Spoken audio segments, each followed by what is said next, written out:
Hey, Richard Myers here. Hey, it's good to be with you again. It's been a little while.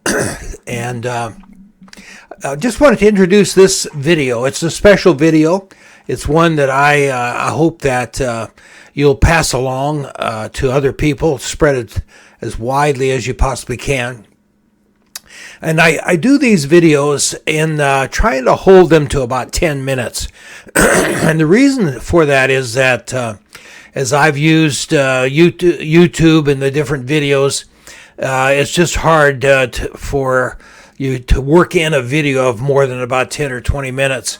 And if it's an hour long, you say, well, I'm just going to put it off because I don't have time right now to spend an hour. So I've tried to hold these videos to 10 minutes, 12 minutes, something less than, say, 15 minutes, so that you can watch it, glean an important lesson, and move on. So that's kind of been the format. And because of that format, the material that I'm presenting many times is the cliff notes, if you will, the summary, or a major point. It's not a full treatment that you might get from a chapter in a book, or a book for that matter. And part of my motivation is that I would encourage you by stimulating you to study for yourself. And then when you come out the other side of your study, it's your material, not mine, even though I may have planted a seed or maybe given you a direction or given you a challenge. And so that's been my goal, my idea in doing these videos the way I've been doing them. Now, most of the things that I'm presenting to you, I have to admit, I've gotten them from professors, teachers, mentors over the years. And it's much like I've just explained to you. They have stimulated me to thinking and studying, and then I made the material my own, or I maybe made additional discoveries. But I do owe a lot to my mentors.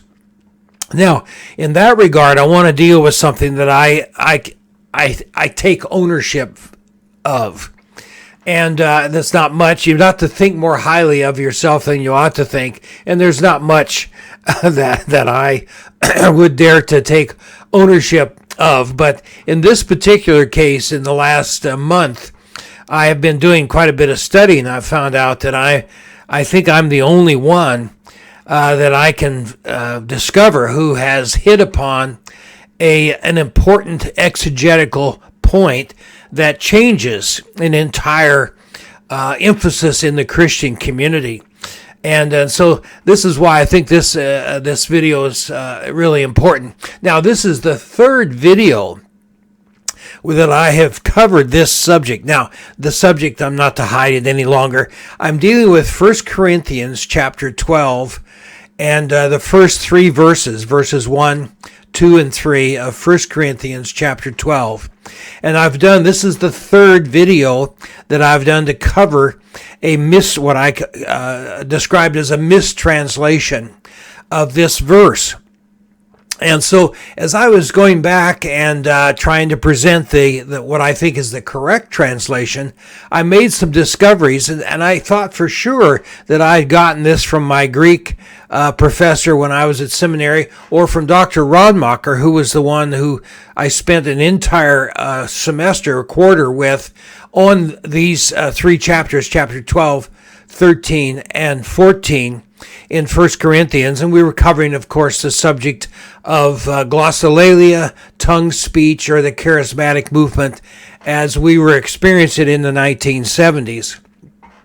And so that's the background of this video. But what I've discovered in the last month, I'm just going back and trying to figure out where I got that material and so on. And I really stumbled on a discovery, and I thought, boy, this just locks the door. It shuts the door on any contrary interpretation or translation. And I thought, how did I come up with this? And as I looked, I realized that virtually no one had covered this material directly. And when it was covered in in error. And so this is why I'm doing a third video on 1 Corinthians chapter 12, verses 1, 2, and 3, because I think properly understood, it closes the door on the Pentecostal movement as not biblically sanctioned by the Apostle Paul or by any other verse in Scripture. And so this is where I'm going, and I'm going to present some pretty technical stuff, and hopefully you'll be able to get it and enjoy it. And so I'm going to slip behind my screen at this time and work from the text itself. We'll begin to go over what I have discovered. Now, in the two other videos that I produced on this subject, and I would encourage you to go back and listen to those. Again, they're 12 to 15 minutes. And in those, I pointed out some basic things that no one disagrees with. First of all, in Corinth, it was a town of wickedness and debauchery. About 700,000 people lived in this capital city. And they had it was San Francisco, even worse. There was immorality there that's indescribable, and there was pagan worship. And it most certainly, without a question in my mind, or even the historian's mind, it included the practice of glossolalia, or what I like to call ecstatic utterances. In other words, ecstatic utterance is a common human phenomenon. Pagan ritual involves this kind of phenomenon. Buddhist priests call up satanic apparitions and miracles using this kinds of ecstatic utterance. It's a common human phenomenon, and so we see it when we see it in our Christian church. It's not something only practiced or seen within a Christian context. It's in all manner of contexts in worship. Now, this is why it's so important. It was misunderstood or mischaracterized as biblical tongue speech or the gift of tongues, and this was, of course, clearly erroneous. Tongues is an ability to speak a foreign language, and if you read the nature of the gift in Acts, and if you read the rest of the chapter, you realize what was happening here was not biblical tongues, the gift of tongues. In fact, I'm even questioning, and this is where, of course, I'm going, the whole idea of the central subject of the section, chapter 12, 13, and 14. And so you remember then, without question, everybody agrees that the Corinthian church had problems and corruption and satanic interferences in one thing and another. And everybody agrees that that Paul visited there. He stayed about 18 months, fairly considerable amount of time on his second missionary journey. And he left and went to Ephesus. And then we know that, in fact, it directly states it in chapter 7, verse 1, I think it is, that they had written questions for Paul to answer. And then Paul and everybody agrees that he was taking up those questions. And he says, now concerning, and so forth. And so he's just dealing with their questions. And so in the previous videos, I pointed out then that the term that is used there, now concerning, and we have the Greek word ta pneumatica, the definite article has to be dealt with. And again, I don't think anyone can question me in the translation here. The definite article means that this was something that the Corinthian believers would recognize. Otherwise, it makes no sense. If I said, would you go get the car? I'm assuming then that we've talked about, arrived at, or we understand a specific car that I've designated by the definite article, the car. And so it wouldn't be used unless it was clear that you understood what I meant, which car I meant. I just simply said, go get the car. And so when Paul says, now concerning ta, or definite article, the pneumatica, he was using their term. This was the term that they write. This is what they were calling the activity that they were involved in, that they wanted Paul's opinion regarding. And so no one questions that. It's in many of the commentaries, and so there's no question about that. And then, so the definite article. The word pneumatica is not the normal word for gifts. So Paul really wasn't talking about gifts here. This pneumatica is translated as spiritual, ethereal, of the spirit, of the wind. In other words, it was a term, basically, the spiritual things. In other words, non-material. And so they were asking a question about this. Now, let me go then, and I covered this in the previous two segments or videos, but what I'm going to cover now, I did not cover then, and I didn't realize how important it is until after I had completed those videos. And again, because the videos were introductory, 8 or 10 minutes, I couldn't cover everything. So this is why I'm doing this third video. The three videos should go together. And the reason I'm kind of making this point is I thought I got this material from someone else, and I realized that I discovered it. So I was it meant a lot to me that I was able to discover it. It's like being on the inside. The Lord invited me in to the inner sanctum, so to speak, and that's why I felt really, really glad. And I thought, boy, this can't be something that no one else has discovered. So I was skeptical that I had come into something undiscovered. And so anyway, this is the background. Now let's go behind the screen. We'll look at the text, and I'll develop now what I have introduced to you. Okay, now in front of you is a diagram of 1 Corinthians chapter 12, verse 1. Now, most of you, I fully understand, probably can't remember diagramming a sentence, and may not remember how that's done. But because the New Testament is inspired by God, each sentence has to be diagrammed so that you have before you a clear picture of the grammar of that sentence. And it was in this process, and you can go online and get the entire Greek New Testament in diagrammed form, and then you can work through a word-by-word translation. And what I've done here is just bring over the clause or the sentence from chapter 12, verse 1, and diagrammed it in English. Now, if you I want your eyes to get accustomed to a diagrammed sentence, so as I talk about it, it won't be cloudy. But you notice here there's a vertical line, and then the subject is on this side and the verb is on this side, and then of course the object is here, and so we carry that through.